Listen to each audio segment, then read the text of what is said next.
Welcome everyone to another developer update. I am Jeff from the Overwatch team. Today we're going to try to cover some popular topics in the community, stuff that you guys talk about and express that you want to hear more from us, the development team, about. So I'd like to touch on some of those things. The first thing that I wanted to talk about was our progress on toxicity. As you all know, it is a major initiative of the Overwatch team and everyone here at Blizzard to minimize the amount of toxicity that takes place in online games, not just our games, but games in general. So we've been putting a lot of effort against this and I think making some good progress. As you all know, we recently added the ability for our console players to report people, which has been amazing and has shown us really great results.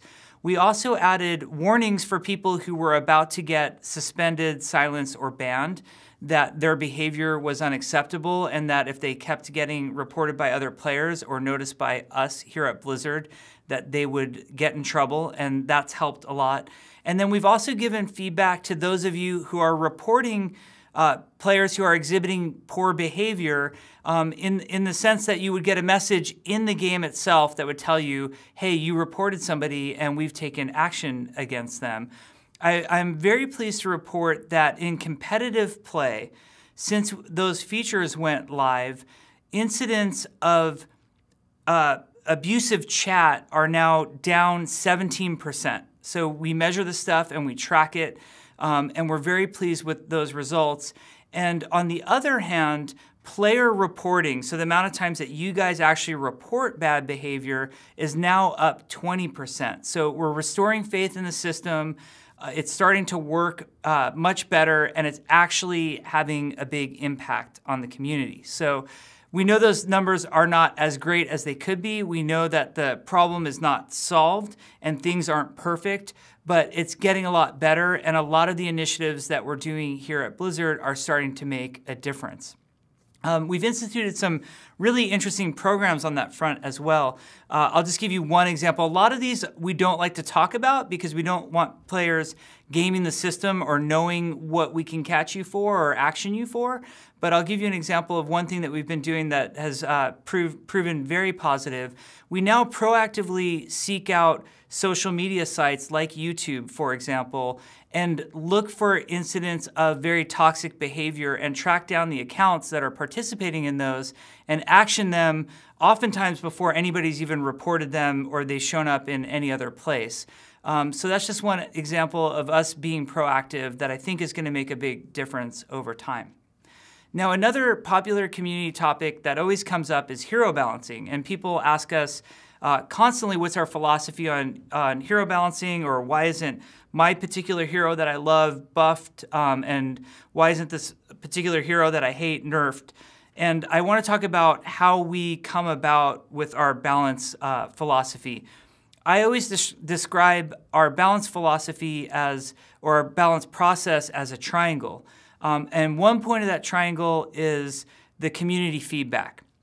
We are listening to community feedback on balance all the time. Now, it's very important for members of the community to realize that the community is absolutely massive. We have over 35 million players, and much of the time, there's not one central community voice, meaning you're really part of many, probably thousands of smaller communities who are voicing different opinions, and each community sort of has its own take on what's right or wrong.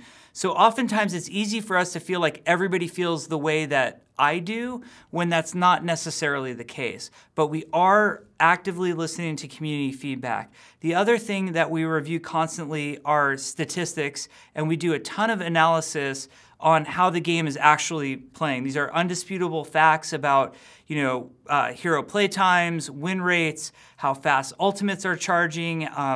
Map balance is a great example, but we're always looking at statistics. And then the third point of that triangle that we balance based on is our own intuition as game developers. We on the Overwatch team play a ton of Overwatch. We play competitive, we play quick play, we play the arcade. We're participating in the game, as players, and as the people who made the game, we have very strong opinions about how it should be tuned and balanced. We very rarely only listen to one point of that triangle, and we're always sympathetic and aware of all 3 points of the triangle. We have to know that even though statistics in the community feel one way about something, if we as game developers disagree with it, we need to reevaluate our opinion and really look deeply at why the other 2 points of the triangle feel the way they do. So there's no one driving thing that's causing balance to happen at any one time. Now, I know people want to know about some particulars about hero balance changes that are up and coming. Obviously, as a lot of you know, we're experimenting with changes to Mercy on the public test region right now. Our efforts there are to tone down the impact of Resurrect and make Mercy more manageable when she's in her Valkyrie state during her ultimate. That's what we're experimenting with right now. We love Mercy. She's one of the best throughput healers in the game. She has absolutely fantastic mobility. Obviously, with the change of adding Valkyrie to replace her ultimate of Resurrection, we tried to move Resurrection to a secondary ability, and the ability right now in current Overwatch isn't playing out as a secondary ability. It's playing out like another ultimate ability in combination with Valkyrie, which is extremely powerful. So Mercy needs to be toned down. I know there are a lot of Mercy mains. Mercy is by far the most played hero in the game, and the community is absolutely vocal. We know how much you love this hero. If we tone her down too much, we will bring her back. We will pay very close attention to the changes that we do with Mercy. We want her to be very viable. We're not looking to remove the hero from competitive play or anything like that. We just need to tone down that impact of Resurrect. We do believe it's a balanceable ability. I read a lot of feedback, people saying just get rid of that ability, give her something else. We would like to attempt to bring the balance in Reign, and we think that we can do that. Now with Junkrat, Junkrat's not far off from being at a balance point that we want him to be at. We're going to start by toning down the damage fall off, or actually adding damage fall off to the concussive mine. Currently, there's no damage fall off to concussive mine. We're going to make it so Junkrat players have to be more accurate with that concussive mine, and it will feel less random and lucky on Junkrat's behalf when he gets those kills with the concussive mine. Again, we'll keep a close eye on him. If he's not in the right balance point, meaning he's either too powerful or not powerful enough, we'll revisit him. Now, there's a list of other heroes that I am frequently asked about that I think it's important to address. Hanzo comes up a lot because I think there's a lot of frustration that players have because of the scatter arrow ability. We're currently looking at options both in terms of can we retune scatter arrow to feel more fair for people involved. I think what frustrates people the most is I always like to use the Orisa example. If you're playing Orisa and Hanzo shoots a scatter arrow into your feet and you get one shot by it, it doesn't feel real good. We're going to look into issues like that, see if we can balance scatter arrow. We also have a number of ideas that are potentially replacing scatter arrow. Now, internally, we're doing a lot of prototyping and a lot of play testing, so we haven't really settled on which direction we're going to take it. I just want you to know that we are looking into Hanzo, specifically at abilities like scatter arrow for potential changes. Recently, there have been a lot of threads bringing up Mei. People want to hear about Mei and know what we're doing to change her because they're concerned. They look at her pick rates on some of the fan sites that analyze competitive play, or they look at the pro league, the Overwatch league, and they sort of judge how much Mei has played. Mei, I don't think, is in a horrible place, but we believe that Mei might need a slight adjustment to make her a little bit more relevant. Mei I put into this category of heroes that we need to be really careful with. She can feel very oppressive to play against if she's too powerful.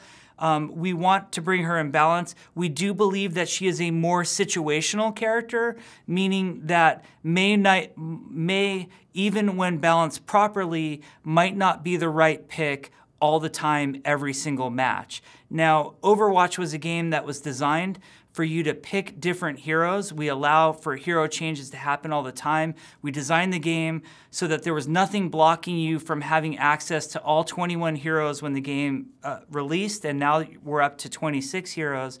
And we strongly encourage players to have at least a small hero pool of heroes that you can switch around and play.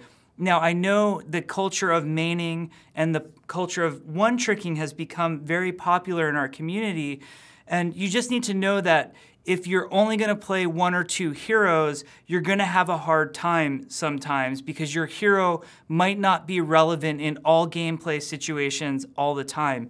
And this isn't our goal. Our goal is to have heroes all have a place in the game, but not necessarily be played wholly and solely all the time by themselves. I believe that super highly skilled players can pull off something like that occasionally, but just be careful. You might be damaging the experience for yourself, and you might be risking the experience for your teammates as well. Another hero that we get asked a lot about is Symmetra.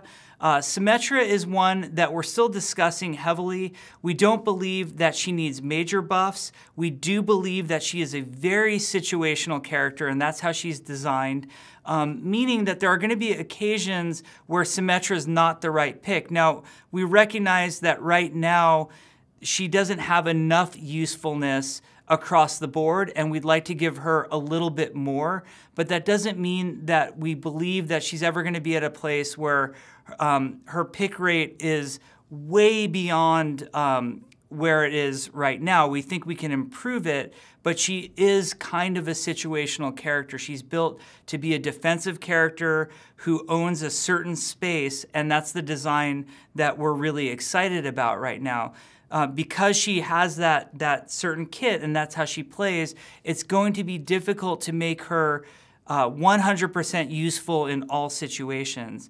And again, that's why we strongly encourage that, we want her to be super fun, we want her to be picked more than she is right now, but also consider that in some situations you might want to pick a hero besides Symmetra.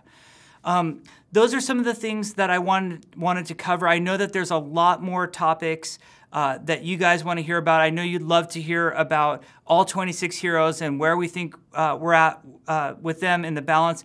All in all, we're feeling pretty good about balance. We feel like there's a lot of variety in strategy. There's a lot of heroes being played.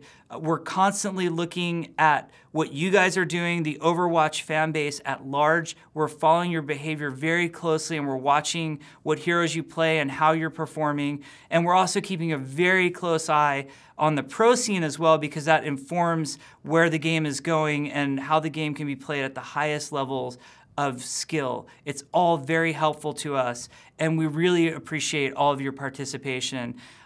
Anyway, we hope you're having fun. Please remember to be good to each other, and we'll see you guys in the next developer update.